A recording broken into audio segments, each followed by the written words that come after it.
So wait, Omaha. Mm-hmm. What else is in Omaha? Why do I know Omaha? I've never been to Omaha. We've got a zoo. No kidding. Yeah. Wait, is the zoo something special? Yeah, Seriously. it's a pretty big deal. Look it up. So is it? So is it like the San Diego Zoo, or you know what I mean? Is it on Well, that? I've never been to the San Diego Zoo, but I've heard it's better. Well, actually, they call that it's on a global scale. But so, and then even the Detroit Zoo was considered a really nice zoo at one time. The Milwaukee Zoo is pretty good too. Talking about zoos, Yeah. where else have I been? San Diego is it's huge. They got pandas, they got all that stuff, and Cool. cool weather. So do you get a lot of snow in Omaha? We do in the winter. Last winter it wasn't too bad, but usually we do. Really? Wow. Wow. I think the Air Force is in Omaha. Isn't there a bunch of Air Force or? There is that Air Force Base in Bellevue, which isn't too far from Tigerpaw. Okay. And I forget how long you been with Tigerpaw. I've been there just under 2 years now. Oh, okay, that's cool. Yeah. That's good. Relatively new to the tech industry, but I love been that. in the communications and marketing area for about 15 years. Well, we'll be sure to talk about that too. I like that. That's actually an angle I didn't realize until a couple days ago. You told me. So, yeah. All right, so we'll get started here in a couple seconds. Cool. I'll do some transition stuff, and let's see. I'll pull you out of this, but yeah, we'll roll pretty soon. Hang on. Cool.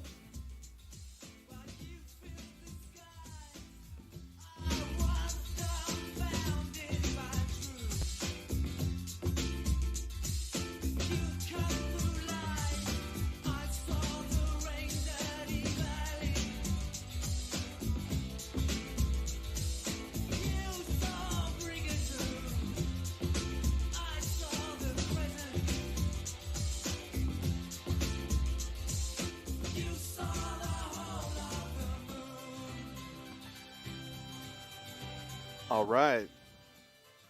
Welcome, welcome. We're going to get this thing kicked off. So, welcome to the Greg Walters Show, episode 451 or something like that. It's June 2nd, 2023, and it's the summertime already. What's going on in the world of copiers and technology? Let's see, AI is still on fire. NVIDIA, this is what I've noticed in the last week. It's now shifted from AI and software and soft solutions to hardware, chips. IBM and HP are talking about new types of architecture for chips that are built specifically for AI, which would mean AI capable laptops, desktops, and things like that, which again would mean new hardware. So if you can imagine that this could be a boon for, we could be switching all of our existing PCs and laptops to AI specific chips. And the theory there goes that each company would have their own AI system, because that's one of the issues now is security, and having your AI connected to the interwebs and all that would cause a risk, which it would. So why not just have your own AI, your own stuff, which it would, and that's probably where it's going to go. But it's going to go beyond just companies having it. Each person will have our own, and we'll hold everything. Our banking will be behind a wall. Our health records, everything like that, will be within a self-contained environment, secure and all that. So that's the latest thing going on with AI, I guess, and hardware. In the copier industry, something happened with, I don't know, Toshiba and Ricoh are getting together to manufacture copiers together. I mean, the remaining ones that are going to be sold. That's a big deal. Little consolidation, but not a lot. Boy, the financials, the earnings came out. HP's down 21%. Konica Minolta had a big adjustment. So there's still some stuff going on financially. I don't know if we bottomed out yet. I think by the end of the year we might, whatever that means, right? Xerox, everyone's talking a positive game, but the numbers are pretty tough. Office buildings are empty. The last thing I heard in New York City, there is enough office space to equate, I think, 10 Empire State Buildings right now. And now the talk is it's less expensive to tear down these big buildings than it is to convert into living quarters, which makes sense if you dive into it. So you've got that going, and actually the commercial real estate bubble is going to blow up a lot worse between now and this time next year. They're saying there's a lot of loans that are coming up due, and people aren't going to be able to pay them. And most of those loans were taken out with the small regional banks, not the big ones. So we're looking at a lot of monetary issue there. Other than that, the weather's nice. It's 90 degrees. I have an excellent, super excellent guest today, and I smile because I've this subject's pretty close to me. So I really want to talk about this. I'm going to bring her in right here. Her name is Katie. She's from Tigerpaw. Katie, are you there? There you are. Hey, I how's it am. going? Hello. Good, thank you. So where do we start from here? You know what? We met recently, right? So we don't I don't know you that well, but I Hmm. know of you. You've got one of your articles is now actually I just posted it on my website, Death of the Copier. That's the deathofthecopier.com. Um, and so it's been kind of my look, I'm going to dance around this issue because I don't want to offend anyone. So it's been one of my interests, right, since long ago, in the early days of Death of the Copier, and it wasn't something that came to me innately. It was brought to my attention. Is the amount of female influences and women in the industry, which is this is a male-dominated industry. Now, I will say this: it's less male-dominated than it was when I got in back in '99, and I'm sure it's less male-dominated than it was in the '70s and '80s. But anyway, that's what we're going to talk about today. And Katie, just the 15-second introduction: who you are, what you do at Tigerpaw. I love Tigerpaw. I like those guys over there, Weston buddies. You know, I like those small, hungry, type of innovative, agile companies. Tigerpaw has always been that way. I met him in Vegas one day, and they didn't have the tiger in the cage, but they had something else. It was funny. Those guys and another company I'm working with, Gap Intelligence, another small, hungry. When I say small, 50 employees in that range. Not your big corporate, not even a big mega dealer. But Right. these guys are fast, agile. See something, they'll try it. If it fails, it's all you can try something else. Anyway, tell us a little bit about yourself. Sure. So I've been at Tigerpaw for just under 2 years now. My field of expertise is more in marketing and communication, so I'm rather new to the tech industry. But overall, I've had about 15 years experience in marketing and communication. My master's degree is in communication as well. And just what really excites me, what drives me is the way that communication, when it's fueled by creativity and strategy, can really bridge a lot of gaps, right, between ideas and people and organizations. So I just love the big picture Absolutely. of that and how it connects people. Wow. Okay. I'm glad you mentioned that. So we're going to get the heady stuff, the elephant in the room out of the way first, but I really want to hit on those subjects, especially with the Chat GPT thing. I know that you've heard, all the stuff but it's one, you can't overhype that thing. I mean, Right. now they're talking, it's weird. It's like, it's only been around for, I'm sorry, let's go. So your article Yes. was about women in the tech industry, Right. right? And as I alluded to before, and nothing. I started in the PC selling PCs back in just after the discovery of fire. Um, it's been a while, and I can talk from the sales standpoint, right? In Hmm. my industries that I've been in, there have been more men selling than there have been women. But I will also say this: there were more. If you were to take it by percentage, most of the women I knew were very good at it, right? Where most of the men, there's 20% were good, 80% were not I'm not downgrading, but they weren't. There Right. were the 80-20 rule on the wow. I just thought of this on the woman's side. I don't know if this sounds better or not, but I'd say it's 90% of them were good, 10% weren't. Of all the way, and I've sold insurance, uniforms, computers, software, videos, blah blah blah, all sorts of stuff. But a woman salesperson, professional salesperson, in my opinion, has it can do very very very well in sales. And also to this, if anyone can do well in sales, I think you can do well in anything, right? What has been your impressions thus far of females in the tech industry in general, and then maybe if you could talk a little bit about in our little industry, office technology. Yeah. So it's interesting how you mentioned sales because I've heard that from other people as well. And I think it's, that some of the skill sets that are very traditionally viewed as female skill sets, right? Like some soft skills, communication skills, um, are really great attributes for leaders. And I think that has really gotten overlooked in the past. And so I think, things like that also make really great salespeople. It's the connections that you built, you know? Right, right. So I'm even hesitant to say soft skills. Right, I Right. understand that. Right, they're Yeah, open. I don't know what they're different. They're skills because there are men who can accomplish that. Right, of there are course. men who can ask those questions or whatever. However, that not they, to go beyond. See, that's what. So what you're talking about is not a technique. Right, when boy, this is gonna sound terrible, but when guys are first selling, you learn techniques, right? We don't even know what, oh gosh, this is terrible. An open ended question is. Is it a yes or is it a no? Though we're used to working in the world that way, Hmm. where, and again, totally my opinion, my observation is most women are going to naturally ask open ended questions. Am I being biased and Well, negative I about think that? Or um, it's a little bit in how we're conditioned, right? Um, like a nature versus nurture type thing, and I think mm-hmm. that's very much a nurtured trait.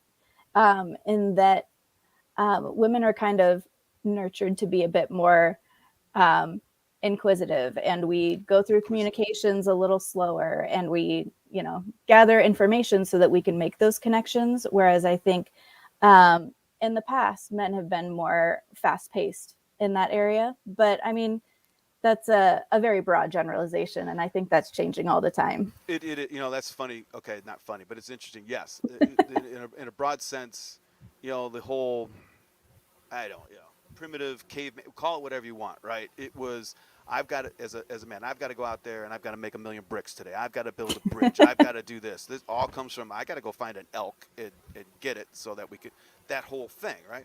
But I agree with you. It isn't, and I don't know where it's changing. It is changing. I'm not sure if it's because of the technology allows both of us to even out because no one's hunting elk anymore, right? Right. So, you know, but that our mentality is still, and and I, all my men are dumb.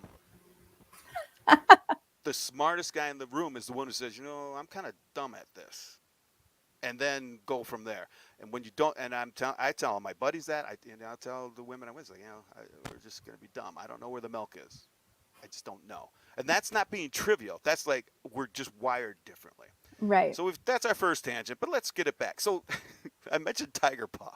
Yes. I like Tigerpaw. So tell me why you like Tigerpaw and how are they addressing this issue? And first, back up. Is it an issue, do you think? Women in tech? Well, I think that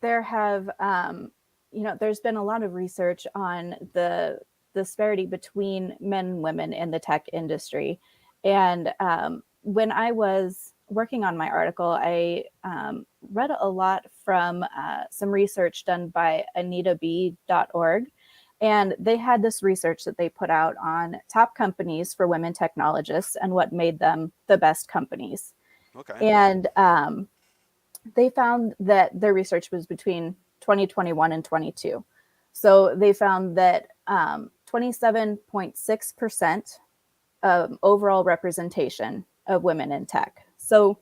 that's, relatively low. And, the pandemic caused a dip in those numbers in general, right? Mm-hmm. Because of all the things that have happened through the pandemic. But Right, right. um, there are more women that are being hired back on in 2022. So this article said 31.6% women compared to 67.8% men, which doesn't sound that great, but it's 51% more than the previous year. So there Right. are, some big improvements being made there, and I'm hopeful that that trend will continue. Well, let's talk about that for a second. And, it's a big issue. And I think there are some that I've heard views that when given a choice, an open choice, most women won't choose to go into that industry. And it almost backs up to mathematics versus anything else. When given a choice, most women don't want to be engineers or don't want to go into, and I'm repeating what other people said.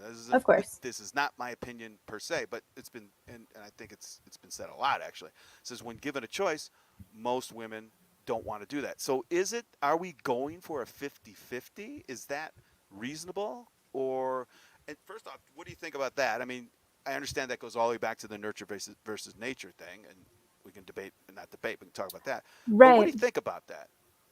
Well, As I far, think, yeah, ideally we would like to see that, but it's very systemic, right? Like it goes all the way back to grade school and right. getting young girls interested in the tech industry through, promoting college for those women and pathways through college and finding mentorships to help inspire women to, get into this industry. So it goes through, a lot of different organizational levels Well, let me that throw need to this have at you some then. changes. Okay, so men go at that, but they don't have mentors to mentor them into the engineering realm or whatever. Is it seriously because they were brought up to naturally play with GI Joes? I mean, I'm being real rudimentary, but this is Right. Well, I So think that definitely has something to do with it. Yeah. okay, hmm, interesting. So all right, so back to Tigerpaw. What have they done, or do they? What do they do over there specifically to address that? And what systems do they, or do they have systems, and what are they, and Yeah. how are they working? So, according to that research, small businesses average about 24.7% women, Okay. and Tiger Paw is at 29%. So we're doing a bit better than most. When I talked to James Foxall about this, Hmm. he's the owner and CEO over at Tiger Paw.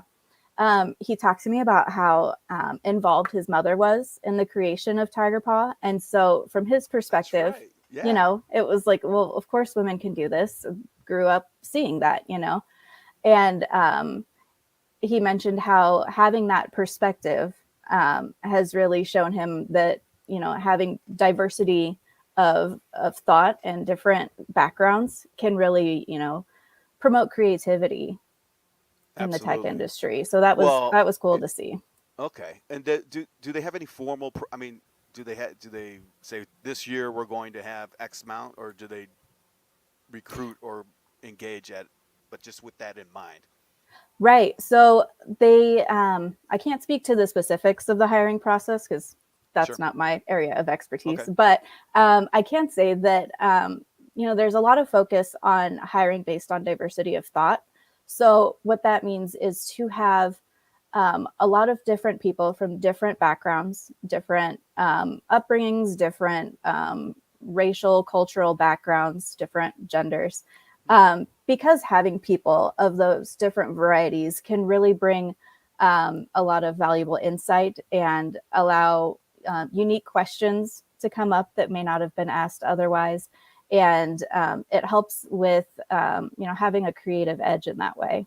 So there's a lot more synergy involved with it. And that Right. makes sense, right? Because the dynamics of the group, the resources are multiplexing anyway. So that would come. I would imagine that comes naturally. Now, Right. would you call that a soft skill? Hmm.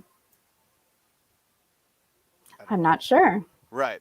And here's where I'm coming at it with. So, and I've been big on this since I don't know December, November. Um, we universally, especially here in America, that's another thing. It's here in America, we're going through a huge transformation of all sorts.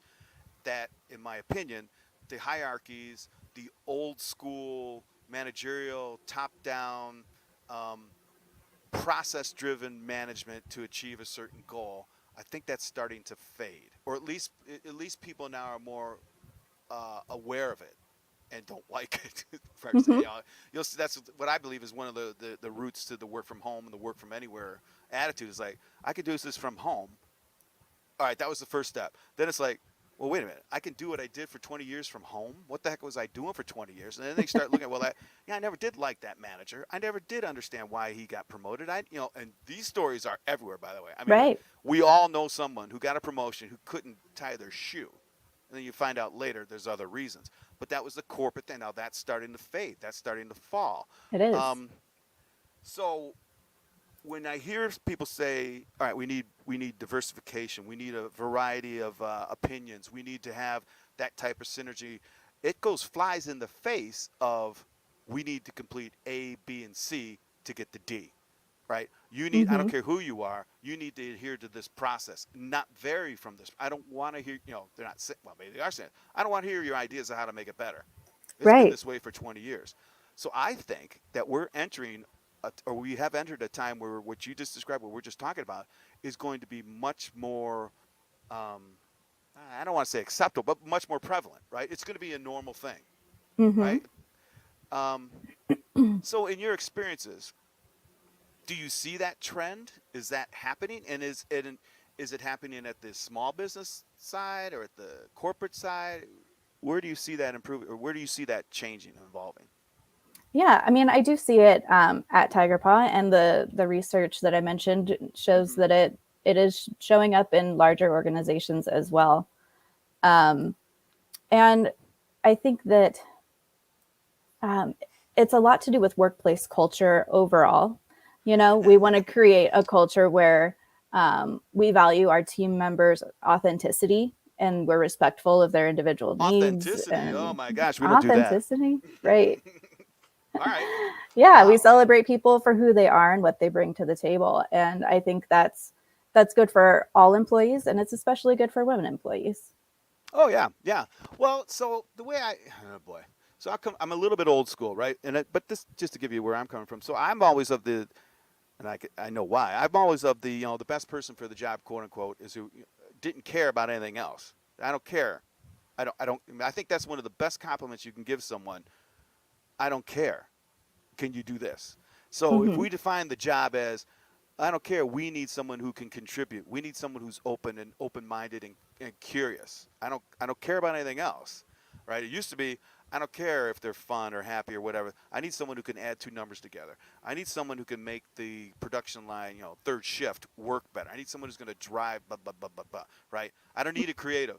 I need a machine. That's basically what's Right. happened. And as the human machines are getting, being replaced by real machines, and everyone thinks that's a bad thing. But when you really think about it, it's like, okay, you're doing what a machine can do. Doesn't that seem? You don't want to do that, do you? You don't want to be a machine. And effectively, that's what you are. You are a machine to this corporation.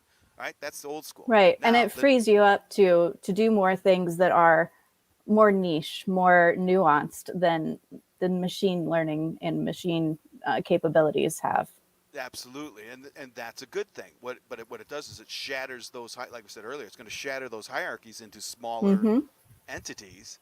But we're going to be, like, again, much more agile, and ideally we'll all be doing stuff that we like, right? I mean, there's right Right. now there's that you have to come to work, you have to come to the office because that's the way we do it. That's our culture. And then people are in the old days, well, yeah, I hate my job, but I have to go. That's kind of switching now. And Yeah. I think especially through the pandemic too, it was very eye opening for people. mhm.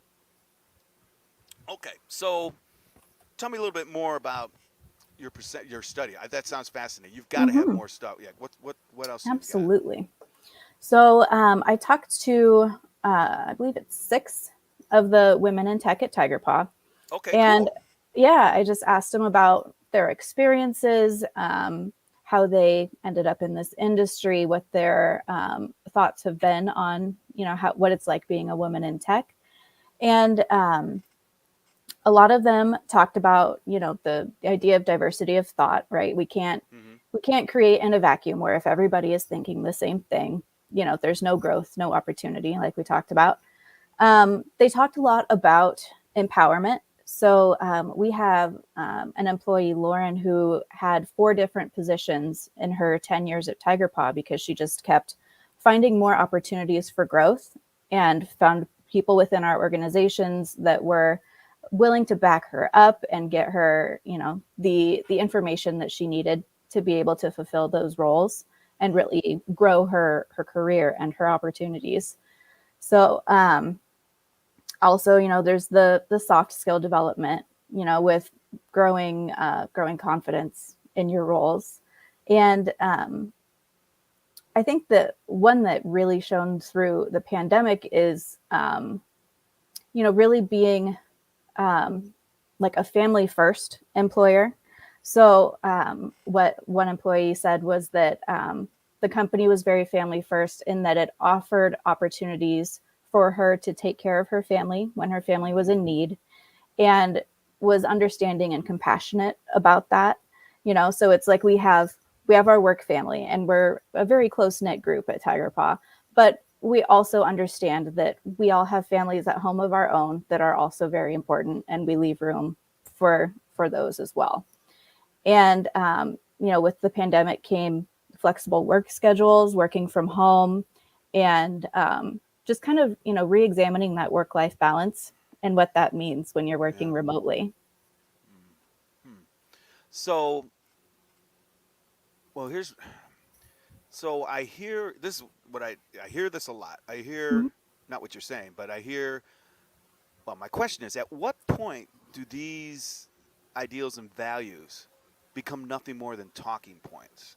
And when I say that, is like, and I'm equating right to business size, not niche, Mhm. not technology. It can be anything, because I know for a fact that a lot of these corporations, especially stock holding, those type of corporations, they are just they're like greenwashing or whatever you want to call it, because they have to check that box off. At what point do you think that occurs? Do you think it's directly related to business, to the size of the business? Because I'm kind of leaning that it is. I mean, you know what I mean? Because Hmm. um, I mean, what is it? 90% of the businesses are small businesses, right? We all Mhm. that's the way it is. The corporates, but and I hear this a lot from it's just like being in a family. Now I know there's a lot of people that don't feel that way. It's like, oh, it's a family I have to go see. It's like Right. Thanksgiving I got to go see these people. But anyway, um, but there are plenty that say, yeah, I really do like. And then, but then there are hypocrites, and in our industry, it's like, if your name isn't on the wall, you're not part of the family. We're going to tell you you're part of the family, and we're going to have Mhm. barbecues, and we're going to do Taco Tuesdays, and yeah, you can go, you know, take your kids to the dentist. That's no problem. Just be back by 4. All that stuff. And then when the chips are down, it's like, well, I got to cover these guys. I'm not going to cover you guys. Now that's a mentality from the old school. But do you think there's a point at which that does change? Is it related to size? Is it related to the market? What are your thoughts on that particular question? That's really Why small interesting. I haven't businesses? really, Yeah. yeah, I haven't really thought about that question, and I like that you asked it. I think that, I've been parts of other organizations that, they would say that they were family oriented, but then like it never really felt Never like really. that. And I can say at Tigerpaw, that's very different. I was a little skeptical about that when I started. I was like, okay, Mm. everybody says they're family oriented, but um, I think the proof is in how the leadership lives up to those values. And that doesn't really relate to the size of a business or industry, but it's having leadership really embrace them and be wholeheartedly behind them. Mm-hmm. I have a theory that it's once a corporation goes public, because you can have the greatest leaders in the world, but those leaders are there to drive stock value. That's what it Right. is. And then once you get Yeah. everything else, I mean, and we're starting to see that now with what's happening, at Target, at Budweiser, and that sort of thing. These corporations have to, whether or not I don't think that's a political or social issue. I think that's a demographic miss by Hmm. someone.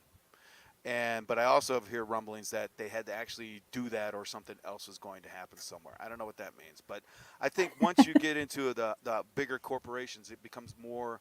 It's easier to hide, but it's Right. it's it's more structurally designed not to be family oriented, I guess That's is very probably the true. best way to put it. Yeah.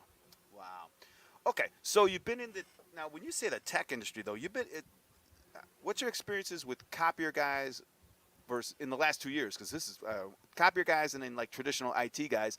And do you know the difference? Have you been into it that much? It's only been 24 months. That's you're kind of new into it. So do you know the difference, or what's been your exposure to those two segments?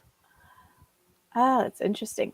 Um, I haven't had a ton of experience in that. Um, Okay. in college, I worked at a photocopy store, so I Well, I no, did no. have the other end experience, right? The store experience of um, Yeah. running Yeah. running copies and reporting and all of You're that at the stuff. end user side. That's the Right. worst. Yeah. Um, Hey, so let me ask you, what was your opinion of copiers and stuff like that before you got in? oh, Be honest. Be honest.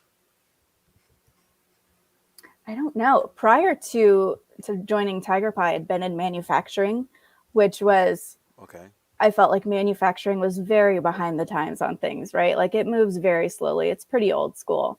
So to me, this was more fast paced, especially because, you know, the landscape of copiers has really changed over the last number of years. So it's been interesting. I join Wes webcasts every once in a while and get to, you know, kind of hear from his perspective and his discussions about, you know, what's changing and what's new in the industry, which has been really interesting. Huh. Well, then I can tell you the copy. When I say copier industry, I'm being very. It's small. It isn't really it is, but it's. And we have a hard time identifying with this and actually admitting it. No, it was office technology. It was even Mm-hmm. when we had analog, we were moving information. It was on a piece of paper, Right. and we were filing it or storing it. It was in a manila hanging green fold. We were still doing all that, Right. and I don't understand why we don't really. I guess I don't know, but so we were one of the first industries that actually put together machines talking back to machines to tell us that their toner was out or that Mm-hmm. there was an error. Those were copy machines. Those were connected devices. We connected a hot box of static electricity melting plastic onto sheets of paper that's very flammable to a network. That was crazy. Yeah. But so when it was kind of a misnomer. Like, it isn't just copiers, and it isn't just it's everything that happens before and after, and it's workflow and everything like that. So, what do you? So, tell me a little bit about Tigerpaw. I mean, I know more about it, but where are they at in the world right now? Yeah, where's Tigerpaw? What are they doing? What's up over there? We are over in Bellevue, Nebraska, which is a suburb of Omaha. So our main headquarters is there, but I think 60% of our workforce is remote now. Yeah, how remote? Do you have people all over the country, or what is? We do. Okay, Yeah. wow, that's good. And so anything new on the horizon in terms of services and offerings? Because what's going on right now? There's something big going on, I think. Are you doing anything with AI? Do you know by any chance I internally don't or? believe so. Okay, No. all right. We have talked about, you know, how it affects the industry and, you know, just the safety, you know, safety Oh, tools around it. I smell Um, West. Did West have that conversation with you he guys? did. It was great. I say no rules. I'll keep that in mind. Let it go. It's Yeah. anyway. Yeah, Greg that's said my no rules. It's no fine. rules. Just do it. Whatever you Right. think you want to hide from the internet, it's already out there. Yeah. Ooh. So a lot that we have been working on at Tigerpaw revolves around automation. So like Mm-hmm. for invoicing and purchase orders, automating some of that process to Right. help really streamline workflows. That's mostly what we've been working on, and we're working on And a new mobile app as well. okay, now your demo you sell primarily to IT firms, or and Hmm. then the copier side has been trying to boost that up. Correct? That's kind of a new Right. field. Okay, all right. Have any idea how that's going? I don't know. I'm just curious. Um, It's Not offhand. I don't have any okay. stats on that, but you know, I know we're still developing some things for multiple meter reads and importing and, you know, all of that. So, Okay, yeah, well, that's things are in cool. the works. Yep, that's good. Okay, and you mentioned, did you say you had a master's in journalism or is it Communication, yeah. communications? Okay. Now let's get into some really good stuff. So communications over the last 5 years has changed. Hmm. And how do you? Well, you probably grew up on the social media thing, that form of communication. What was your first platform? Was it Twitter? Was it Instagram? Was it Oh, Snap? MySpace. It was MySpace? Okay, I had a MySpace. Yeah, I remember think I've. that? Oh yeah. I was. I remember CompuServe. So don't in Prodigy. Don't even go there. You'll have to Google it.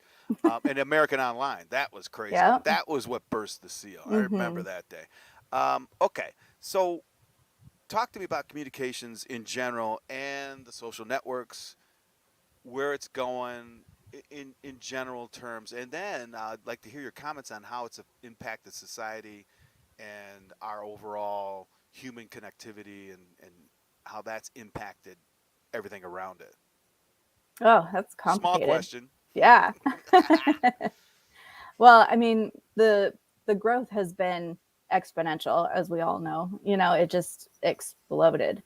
And it's been interesting to see, the growth from one platform to the next and how they kind of rise and fall between each other. But Hmm. also it's been interesting to see, like, with TikTok and the political landscape, and how they play into that. It's everywhere, right? um, but as far as, impact on communication, at like a personal level, right, Hmm. there's, Yeah. as we know, there's great things about it. It keeps us connected to family that we don't see often, and keeps us connected to distant friends. But also there's the negative side of it, of course, with the impact it has on body image and comparing yourself to others, and how it's uh, Mm. gamified, to make it more addicting to young people. Um, really gets our Mm. brains firing, Yeah. Um, Uh, so it's interesting. And then, I mean, my my graduate research was on, community formation among like marginalized groups. So what I found in some of that research was that, they use online platforms to connect with one another that they wouldn't have connected with otherwise. It hmm. creates really unique and sometimes very close knit groups that wouldn't be together otherwise. That's right. Wouldn't not? Yeah. Yeah. Okay. So, in that aspect, do they feel less marginalized?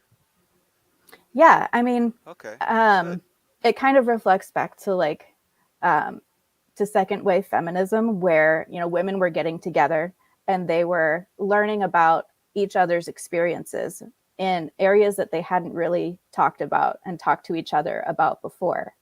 And they didn't really have a space outside of that group to voice those concerns. But once they got together and organized and were able to kind of see that, oh, my experience is not unique, it's a Right. universal experience, then they were Yeah. able to make some progress. Um, on that subject, what? How do you feel about what? Because that's almost you're creating a quote unquote tribe, a community of whatever, and it's marginalized. All right. Well, that now they've got a core of people that they can communicate with and don't feel. Honest to God, that's been the truth all along. Except for we've never been able to communicate that. Right. No one has ever Mm-hmm. been totally alone in all. I mean, right? There's all. Right. You've got issues. I've got issues. That doesn't mean I'm the only one who have those issues. They're all over the world. So that's been a gift. I know that. AOL was the first. Mm-hmm. I'll never forget the first day. AOL, American Online, used to be this quote hacker place. This is what it was called. You go out there, and there was no one out there, and they were trying to build these groups. But these groups, there'd be hundreds of people in these other computerized groups. Until the day I looked at a group, it was recipe trading, and it was hundreds of people, and it was like night and day. That's the day that AOL or social media became mass accepted, and it wasn't. It was maybe 2 years after the Mm-hmm. launch, or maybe even longer. I don't know. Um, so what I'm getting at is once you get these you build a community that is quote marginalized. That means they're outside of something. Is it enough that they have a community amongst themselves, or does it make sense that they turn and try and, I don't know, demarginalize their presence to the rest of the world? Do you know they're just not satisfied with finding someone? Okay, this is a group I can go on with the rest of my life, but I have fun. I communicate. I'm not alone. Blah blah blah. Mm-hmm. Does it make sense that they turn that and try and convince the rest of the world that their group is XYZ and maybe better, or I don't know. Do you know where I'm getting? Right. Do you know where I'm getting? Yeah. Okay. So I mean, there's value in raising awareness, right? It's Okay. a Yeah. matter of raising That's it. awareness about your group and also preserving the things that make them unique, you know? Yes. Okay. Yeah. So the question is once, oh wow, once you go outside of your circle and start to raise awareness, does it dilute your circle? Because now you're not. You know what I mean? Because it's like a Mm-hmm. secret, not a secret club. It's like a club. It is like a club. And how can I Right. compare this to something? I don't know. It might be so 8 years ago. I don't know if this is true or not. I'm using an example. Pickleball. No one knew pickleball except for a small collection of people who knew it, loved it, and played it all the time. And that group grew. Now, I bet you those guys are hating what's going on right now because it's like, oh my God, everyone's doing it. We don't have, there is that feeling that I just let and there's no way around it. It's just, if it's good for a collection of people until it gets out, it's going to be good for everyone, right? And it's just the way Right. it is. Um, so I don't know. So when you think about social awareness and things like that, when you get it out in the world, does it dilute it? And then, and I guess what I'm really getting at is, all right, so yeah, you guys have your own group. It's great. I don't mind it. But do you making me aware of it? What does that mean? Right? Does that mean you all wear the same color? Okay, I'm aware. Does that mean I have to be aware and acknowledge my awareness or acknowledge your existence? Is that where it goes? Well, I think um, it Hmm. goes towards, in marginalized groups at least, it goes towards creating awareness of inequalities, right? So that we can Hmm. address those inequalities and educate, of how we can make this a better experience for the people within the group and how people outside of the group can learn more about their perspectives. Okay, I agree with that. Let's put that aside now because it goes back to what we were talking about earlier. All right, we've made awareness of this. People who are open-minded to that, whatever that is, because it goes back to hiring, bringing people in for diverse opinions and synergy and stuff like that, right? If I'm not aware that this is about, I can't act on it, right? I may be, if, and I don't know, it will make a theoretical group that gets together. They're marginalized. Now I'm aware of them. That doesn't mean that, yeah, I need to do something, but it does mean that I have the choice. It does mean that, oh, I didn't know that. Oh, well, then we should, as an employer, we should at least open up to that because our whole goal is to have, and I'm not going to say diversity, although I mean diversity of thought. I want people with Mm-hmm. new ideas, different angles, different. They're not all right. Well, whatever. I don't mean right, but they're not going to be what we actually execute. But I need that pool of. I don't need three choices. I need 300 choices, and I'm not going to get that synergy if I stay in my tunnel. In my Right. wow. Okay. See, that I think is what we should. That's what I think the non-marginalized people should be doing, right? Mm-hmm. But on the other side, the marginalized people, those folks who come out and say things and hey, we're here, should not have any more expectations than acknowledging, oh yeah, you're right. I didn't see you before. Now I do. Congratulations. That should be it. It didn't be I'm here and now you need to do what I want to do. That I do not agree with. It's just like the non-marginalized people saying, you guys are the minority. You need to do this because this is what I want you to do. This is the same thing. So I don't know if we're going to get there. I think we. Boy, I'm talking a lot. I think as a society, and because of what's happening right now with work from home, AI, all this stuff, I think, and the generational thing, because there are generations coming up that are exactly in tune with what you're talking about. All right, Mm-hmm. and a little more open, and I get open-minded to at least analyzing alternatives.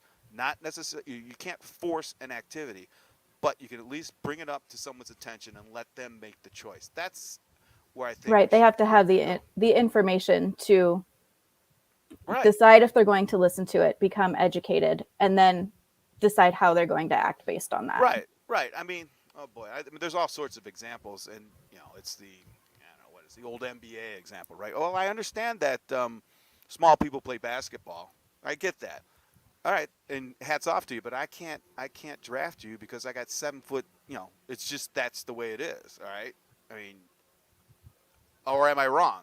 Not wrong. Is that the incorrect way to look at it? Yeah, that's a good question. Hmm. That is a good question. I'm not sure the answer to that one. Well, I mean, so there has to be. Doesn't there have to be some sort of, well, not standard. Boy, yeah, we're dipping into it. But honestly, if you or football, right? It's a great sport. It's a physical sport. There are, well, that's a. I mean, I know I play football a lot. There are plenty of smaller people that can hit like a brick house, and so giving them the chance to do that would be something. even even women in that, because they're, that'll work out fine. But there's got to be some sort of thing that says, you know what, Greg, you're not going to be an astronaut because you don't fit in the capsule. Well, okay, sorry about that, but yeah. Right. Or There are some things where your there are yeah, restrictions that are in place for safety or for the purpose of the end goal, yeah. I can't see that may straight. exclude Yeah. some. So so that's where I'm at with this. All right, okay. Does that that seems to me to be a pretty solid line. That's not, I don't know how you say, biased or well. Okay, gee whiz, we're getting into it. Well, this is what I like about this. Thinking about it. Okay. Right. All right. So on the same front, where do you think we're going right now? And let's really get into it. What do you think about the Budweiser thing as a marketing and a communications person? And I at all fronts, social, we'll dip there, business wise. What do you think about that whole thing?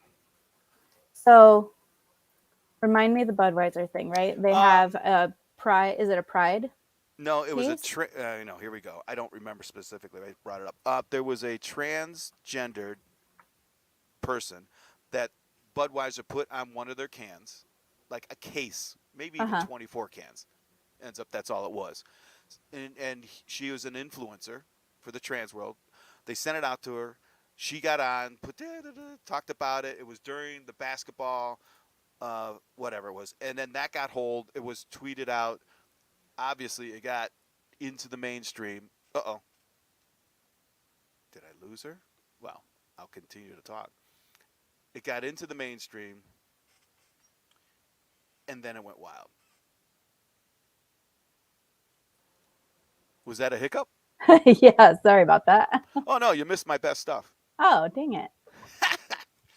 No, so it was they Budweiser sent the can with her picture on it, right? And Uh-huh. she did what she should have done, went out and tried to influence her viewers and say, I bought us some Budweiser. Right. Well, it caught fire, and the quote unquote traditional Bud drinker went bananas. And but they lost $9 billion in 2 weeks. Bars stopped ordering. I mean, a lot of them. Because I have a connection in the liquor environment. Hmm. So that, and it stuck too. It wasn't like a 1 day thing. It was, and then when they kind of backed off of it, all of the trans bars out there stopped ordering because they backed down to they were in a rough spot. Right. Um, what do you think of that? Well, it's interesting because I'm a huge proponent that representation matters for Okay. everybody, right? So it's difficult when you look at it from a branding perspective because I mean the base group that purchases Budweiser is, I'm just taking a wild guess here, but probably not the trans community. Um, but I understand that they want to reach that audience and representation is important. And trans people seeing themselves on a commercial, that's impactful, right? They don't get a lot of opportunity to see themselves represented in that way. However, I don't know that that one representation is enough to sway an entire community of trans people into buying Budweiser. So it's Well, it's it's a interesting. difficult It marketing is. move. I think that demo was buying Bud to begin with, because everyone was buying Budweiser. It didn't matter. And then all of a sudden it mattered. It's like Mm, whoa. So I think that's a miscalculation, and I think it's a demographic miscalculation. I don't think right. it's a social or anything like that. I think it's just you know someone somewhere should have said, well, I think a lot of people are drinking this no matter what. We should. You know what? I don't think they did a market study. Do people do market Yeah. studies anymore? I don't think they do. They just goes At the out and scale of Budweiser, you probably should be. right. I mean, we were doing it. Well, we're thinking about changing colors. Whoa, whoa, whoa. Right. Let's do a market study. It's going to take time. I think that people just all right. Let's do this, and then boom, you're yeah. That was an unfortunate thing, and it's really when you look back at it. Well, I'm sure lots of people were drinking it one way or another. I Hmm. I marketed. All right, so when I was in California for a while, I had a niche for bars that were catering to. And this is West Coast. This is back in the olden days too. There were taps and taps of Budweiser everywhere. It's just everyone drank it. It was nobody gave a no one cared that it was who was drinking it. They were just drinking it. As a matter of fact, it might even have been one of those common themes and threads that you could have really worked on to build a bridge out of, as opposed to what happened. That Hmm. now see that would have been a thoughtful thing if they could have done that. Hmm. Okay. Um. Wow. So more about communications. How does this is fascinating? So Twitter, this is fascinating to me. So remember when Twitter, in my opinion, was the one that really blew up, and it was the Afghanistan elections when they were dipping their finger in purple, and if they voted, all right, then you know you took they dipped your finger in purple. Oh, you voted. So that thing went all over the place on Twitter. Then it was the hurricane in New York City. Everyone was watching it live on Twitter, which is the first time now it's commonplace. But back then it's like, oh my gosh, look at Wall Street is flooded, and there's a camera of inside the stock market with water, a little bit of water in. But then what was cool is not cool, but what was funny is they had hotels. The water was 3 or 4 feet deep, looking through a glass door, and a shark swam by. Well, the shark was fake. All right, someone faked it, but it looked cool, swam by, and it just took off. So Twitter blew up again. So you know, but what fascinated me about that is for the first time in human history, so many people around the globe saw the same thing at the same time.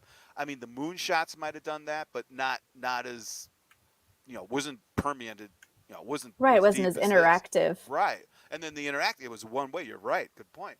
Um, how do you think that has impacted society? Uh, it definitely plays into our love of instant gratification, right? Ooh. Okay. And it I didn't think about that. Yeah. we want things so instantaneously that yeah. And then there's also the piece of being able to share and write things, write posts under, a live stream or, what have you, Hmm. whatever platform you're on. You're able to have input and then have people respond to your input. And it just opens this communication loop that's really interesting. So you're watching something live with, people all over the place and having communications about it. Yeah, that's pretty good. I mean, it so it started, of course, around the campfire with 6 or 7 people, or whatever, back in the tribes, right? You had that the storytelling started there, and then that's how the stars got into the whole thing and constellations. But that circle has always been expanding. I mean, Mm-hmm. newspapers were that way. The printed press. There's a great picture I saw somewhere that had a picture of everyone on their phones, right, looking at their phones. They might have been on an airplane, whatever it was. And then there's a picture next to it of everyone on a bus reading a newspaper from 1942 or something. But everyone, it was the exact same thing Yeah. that was going on. It's like, oh, wow, we've all been here before. Now, granted, it's bigger in scale now. So let's talk about the dangers of that. And I think you might have touched on it. Um, so if everyone is, if there is a conduit or if there's a platform that everyone can consume content from, and how, so in the olden days, and what was news was presented as raw news, no adverbs. There was no personality in terms of who's actually, Walter Cronkite was the biggest personality, and he purposely kept himself out of the story. Right, he's just reporting. Now, of course, we go back, and there was. I'm getting to how do we manage the narrative coming out on these platforms? Do we? And then how dangerous is that? Because here's where I'm at, and I've seen it. I don't know if you've seen it, but we've only got I don't know how many news organizations nowadays, and there are certain narratives that they want to come out. My parents watch Lester, whatever his name is, on NBC, 6:30 to 7, quote unquote, is the news. I dare you to tell me there's at least 13 minutes of quote news in there, and there isn't. There and they have a hard time understanding. Go, Dad, there are a bunch of people at 6 in the morning, 7 in the morning, determining what the newscast is going to be. All right, Right. and There's absolutely bias within the news media organizations, right? No matter no how matter. objective, you try to be, I think it's next to impossible to remove yourself entirely from the story that you're sharing, right? There's always a different lens. The Right. the people within the story have a different way of viewing what's happening. The people reporting on the story and writing the content have a different view of what's happening, and then the people delivering it may skew that information inadvertently, and the people that are receiving the information, the people watching the news, may interpret it differently, right? So there are so many different layers within that skews the information that we're receiving. And like you Right. said, news is prioritized throughout the day, so there's tons of news that you're not hearing about because there's no time for that. There's no So time. there's got to be a priority that they create, which negates other stories. Yeah, and if there is a bias or a narrative that that someone is trying to promote, that's what's going to show up. So my argument against that is not to change that, but to increase the critical thinking of the audience. Yeah, Right? I mean, absolutely. that's where I'm at. It's like, all right, they can say whatever they want. And maybe at one point in my life, well, okay, that's got to be true. I mean, why would they? The whole thing is, why would they lie? Da da da da da da. Well, now it's like, I don't know. That doesn't. Okay, let me Right. do some more. So, I think it's, really buckling down to teach media literacy in schools ooh, is a huge piece of that, what is that? right? Media literacy. So, I mean, no, I'm understanding what it means, but yeah. go So, on that. I have two kids, and one of them is a 9-year-old boy who is, all Okay. about technology and, learning things about the internet and YouTube and like the whole thing, right? Oh So man. we Wow. talked to him a lot about media literacy and understanding that, obviously not everything you read on the internet is factual, and how to look for reliable websites, reliable information, to fact check things. Like, Mm-hmm. you're Mm-hmm. responsible for checking the facts that you are deciding to be true for you. Wow. Okay, that's great. Is media literacy? Obviously, it's a phrase, but is there a formal? Because I think it's all going back to critical Socrates. Right. They Yeah. don't nobody teaches that anymore, but you They know, do in communication well, college. good. Now they should be. We talk about that a lot. Yeah. Oh, good. Wow, good. Um, I think we should talk about it more in like, not maybe not elementary, but In high high school, school. Yeah, absolutely. yeah. And media ethics too, right? Like, Ooh, when media you're ethics. sharing information, you are creating media. You need to do it ethically. Yeah, that's interesting. So yeah, I mean, Twitter was shutting down people who quote unquote shared someone else's words, which I'm not. I guess you do have a responsibility once you put something out there with your name on it, right? Mm-hmm. Or do you just say these aren't my words, but this is what I heard, boom, and then credit it to someone else? I don't know. That's a I don't know. Yeah. But as far as I think critical thinking is a hard skill that should be taught more. We should go Mm-hmm. back to that. I think that we'll end up doing that. That's another thing. It's like, you remember the National Enquirer? Do you remember that by any Oh yeah. chance? Oh, okay. Yeah. It's like everything now is the National Enquirer. Yeah, Here, absolutely. but here's the other thing. It's like, well, half the things they said that were crazy were ending up being true. It's like, there are UFOs. What? Right. Now where do you go? It's like, well, I critically thought about it and decided that it was swamp gas and weather balloons in Venus. No, they were real. Mm-hmm. So that's a whole other thing. Like, I'm really on is like the trust in authority. Seriously, authority Mm-hmm. figures has gone out the window, both because they deserve it, and then because other people have another narrative. I mean, defunding the police, to me, I understand the general idea that we shouldn't be militarizing and we should have this and that and the other thing, but it equated into fewer police. Oh, whoops. And then, stuff like that. So, how can I? What do you think about? Hmm, back to technology and no AI. What are your Hmm. feelings on artificial intelligence and communication? And that's a broad, but we'll narrow that one down. Yeah. Um, Personally, I'm really excited about it. I think that the the opportunities that AI opens up are just expansive, and I I write so much for my job. And so there's a lot that, um, you know, there's a little bit of fear that like AI is going to come for my job, right? But I think what it can't do is it can't think strategically, right? Like we need to be able to strategically look at our customer base, what's going on in the industry, and make plans for communications that um, I don't think we'll be able to trust AI to do at this point.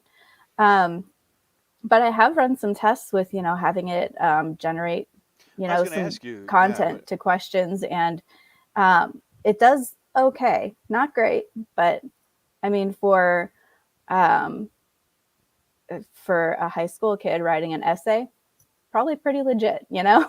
Yeah, yeah. Um, well, I use it every single day, Yeah. and maybe 8 hours a day. And I'm doing it for. I don't necessarily. Well, I haven't yet, although it's probably going to happen. Done it for pure research because that's where you get into some entanglements. It's a language Right. model. It's not a research tool per se. It's not even a Absolutely. search engine, right? It is a Hmm. language tool. Now, because it's a language tool, it'll give you the wrong answer, but it sounds good. Sounds It's like, great. whoa, Absolutely. I Yeah. didn't know. I didn't know so and so did a study, and I ask it, is that a real study? No, it No. is not. That's funny as heck. But I have to tell you, once you know those limitations as a creator, the red flags go off a lot easier. So, and then Right. once you tell it, like, don't make things up. Give me a real one and source it and it'll do that.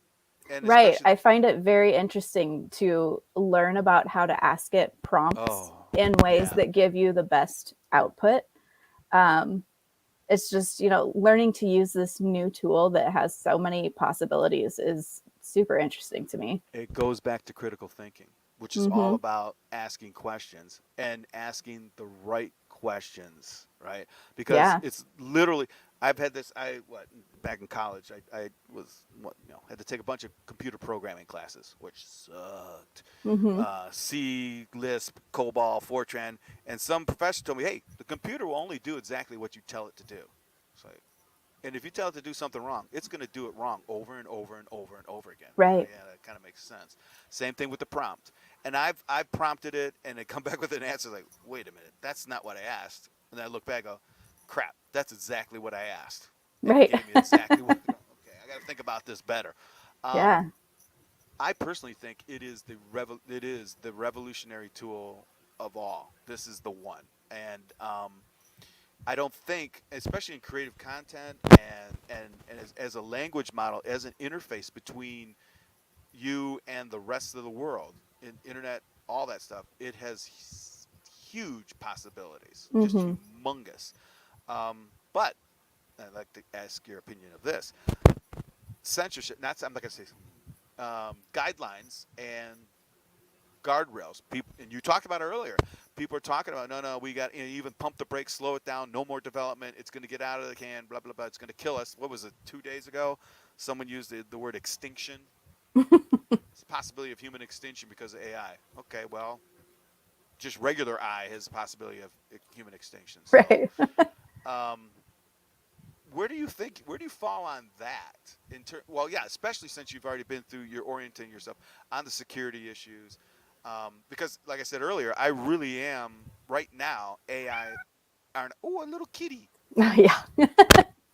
a little kitty. I'm an AI anarchist right now. Right now, because I don't want to constrict any innovation, and I understand there's good and bad, but I Hmm. think that puts more pressure on us in front of the screen to be more critical and to be, more observant. So where do you fall on the security issue and all of that? Knowing what you know now, I know it's early, but where are you at with Yeah. that? And So plagiarism and stuff like that's that. that's exactly it. Okay. I think it'll be really interesting to see how the idea of plagiarism, plays out within, I don't know that it's in the Hmm, courts at this moment, but I'm sure it not probably yet. will be eventually, um, because you're taking content, and if you're using it for business purposes and you or your employees didn't write it, what implement implications, excuse me, does that have? And I just wonder, how that will work itself out. And then as far as like gathering data, right? The AI tools, from my understanding, have to gather data to output content, right? But I think we need to be careful what we're putting into it from a business perspective. Like you wouldn't want to put your, confidential business information in there. What would be However, confidential business information? Just as an example, like your in financials or. financials, yeah, or Hmm. maybe HR content, things like that, long-term planning. Um, I think that those things need to be protected on a different level, you Right. know. Um, but I mean, as far as like if I were using it for personal reasons on, writing an email to someone, they're going to have my information from my phone or my Oh yeah, Echo yeah. Dot or, whatever. So, things like that I'm not concerned about, but I think that there are definitely things that businesses should consider in that realm. Okay, that makes sense. Let's go back to the creative process. All right. So if I write an article, I will do quote research, which means I'll go out and read different, whatever. Actually, that's what it is. Go to websites, read different content, digest that content, and then create content of my own, quote unquote, based on what I've read and what I've Mm-hmm. digested from other websites or whatever, articles, things like that. What I do now is I take those articles and feed it into ChatGTP. It digests, and I ask it a specific prompt based on. Mm-hmm. And now with the ability to go out to websites, I can actually put in websites, and it'll read the article and then more, which is crazy. But it'll do what I would do anyway, only bigger because I don't have the capacity to do it all, and Right. then give me the information that I asked for. So the prompt is very, very important, right? Yeah. So, but it's doing the same thing I would do in my brain. So now that content that comes out of that prompt, is that mine? That's a good I question. know. It's like, Oh. I say yes. But I can get the point. It's like, well, wait a minute. I'm not plagiarizing. I'm actually taking the content and having it digested, not me, and then taking the output based on my prompts of what I want to see. And I have to be I'll be very fair about it. It's like I'll put 3 websites in, and over time I can get a really good article out of it without. I don't do that. I get a big juxt and then I put it in my own words. Mm-hmm. But I've just started this. I've started to give, it'll go out to my website and pull off, I've got content from 2010 and 11.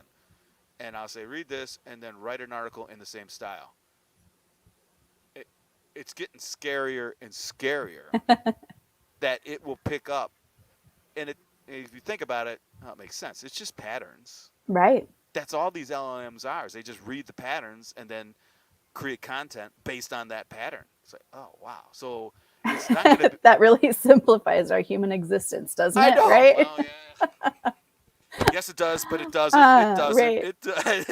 Yes, and we can get into that discussion. I have a whole theory about that. Yes, it does, but no, it doesn't. Right.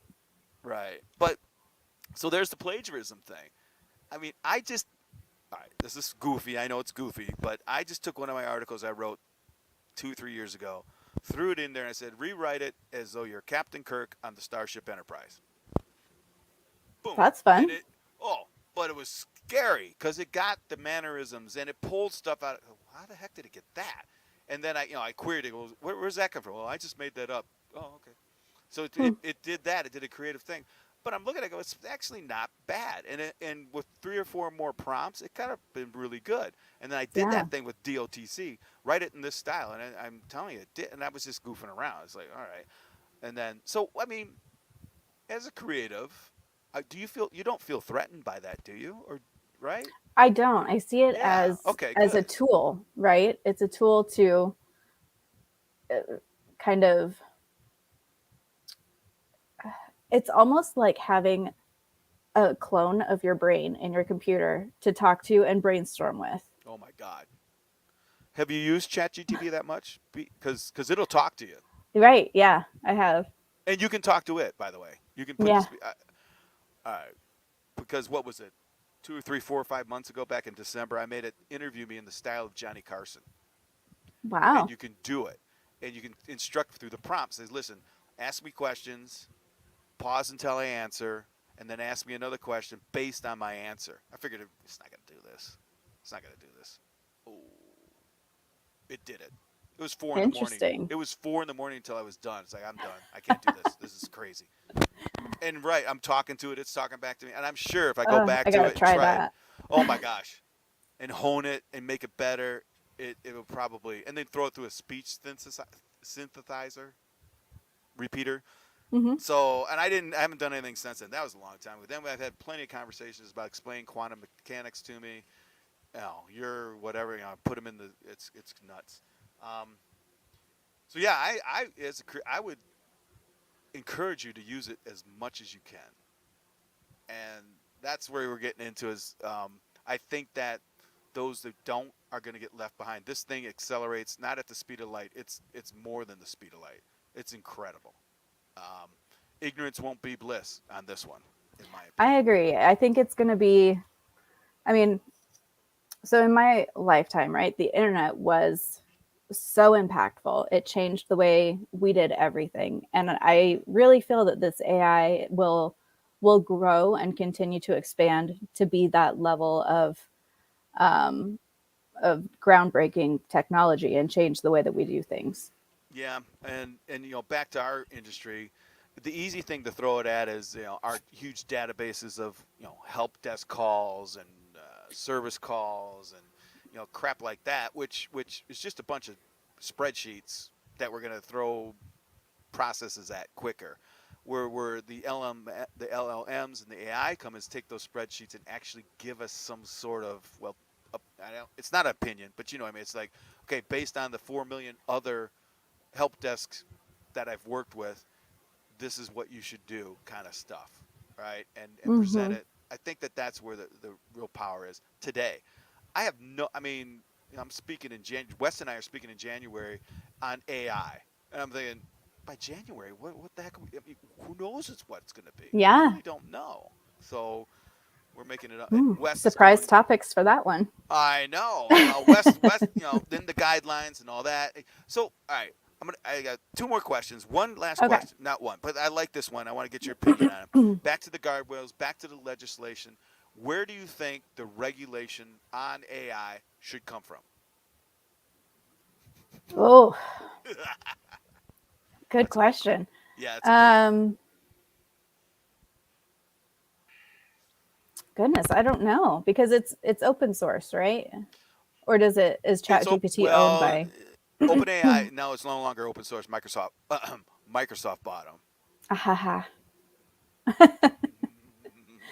So I'm They're guessing it'll come from Microsoft. Yeah, they're pitching. Everyone is pitching regulation in their house right now. Mm. I mean, this is classic, and Mm-hmm. you've got people on the world stage, World Economic Fund, Europe is they're all scrambling.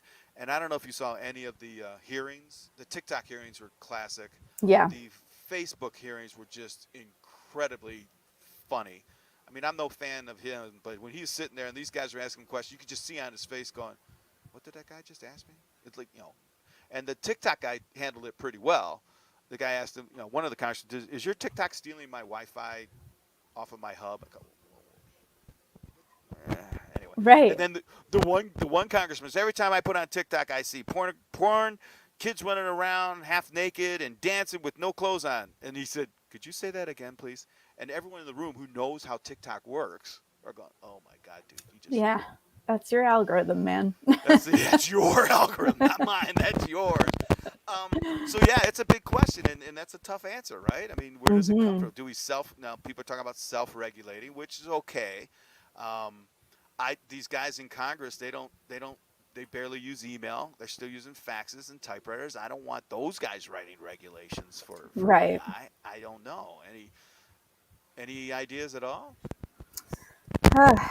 I I would think that it should come from the companies that are releasing the tool. However, I mean, I can see how this is likely to be a much bigger issue and will probably go to legislation. But man, it's my hope that there's some educated people that are making the decisions on this. Yeah, we've got two sides to it. You're absolutely right. It's like the governmental, they're 5 times removed from it, and then even the private. I mean, Google, Facebook. I can't trust them any more than I can throw them, and I can't Right. throw them very far. I mean, they've just proven to me over and over. It's like, oh, you guys are nuts. What are you doing? So, but I and even Microsoft, right? Even they've all got their own agenda. There's nothing wrong with that. Mm-hmm. They're in business. That's cool. Um, but when I hear who was it? Somebody says we should slow down. Well, that's because you need to catch up. Right. It's like You don't got to worry, move with the pace of the technology you here. can't. All right. Well, one last question, and it's. I want to get your opinion on. You've been in the technology for 2 years. You come out of the whole communications, that whole, uh, which I love. That's the human aspect of business. Mm-hmm. If you could, I don't know, wave a magic wand, look into your crystal ball, where do you see the art of communicating going in the next 12 months to the next 12 years? Creatively, Hmm. news wise, everything. I mean, this is. I'll shut up. Well, it's so broad because communication is everywhere, right? It's in the way we talk to each other. It's in the way businesses communicate with their employees, with their customers. It's even in art, right? Like graphic design stuff is all communication based. Um, so I mean, it's absolutely something that it's always evolving, but it's also very um, I don't know, kind of standardized, right? Like it's all based around human connection and connecting with people authentically and um, kind of connecting the dots, right? Where like you learn about different people and different things and um, different pieces of art or different pieces of media, right? And then you Mm-hmm. connect them yourself and Mm-hmm. communicate that out to the world. So it's changing based around the content that we have available to us, right? What we're consuming as far Mm-hmm. as mass Yeah. media and what's trending, right? um but I don't know, there's part of it that's just always evolving and then part of it that is really at its core Yeah. communication. Well, excellent answer because it's a circle, right? It is. It is. And so when we were talking about new technology, the very first technology was language. I mean, it could have been paintings on the cave wall, but that was a communication thing. And Mm-hmm. it's. I think we take it for. We do. We take that side of life for granted that everyone communicates, but we do. But it is the core of everything. I think, right? Because if you're not Mm-hmm. communicating, then you're all by yourself. Whatever, whatever. But that's what makes us tick. And it isn't that we overlook it; it's that we take it for granted. I mean, you can even look at Absolutely. uh, boy, how do I pull it? I mean, let's just pull in science fiction just for the heck of it right now. Everything that an alien has out there, they're bipedal, they've got arms. We create in our own image, and we assume that everything communicates the way we do, and that's just not the way it is. But it is uniquely us. That's what I say, and Yeah.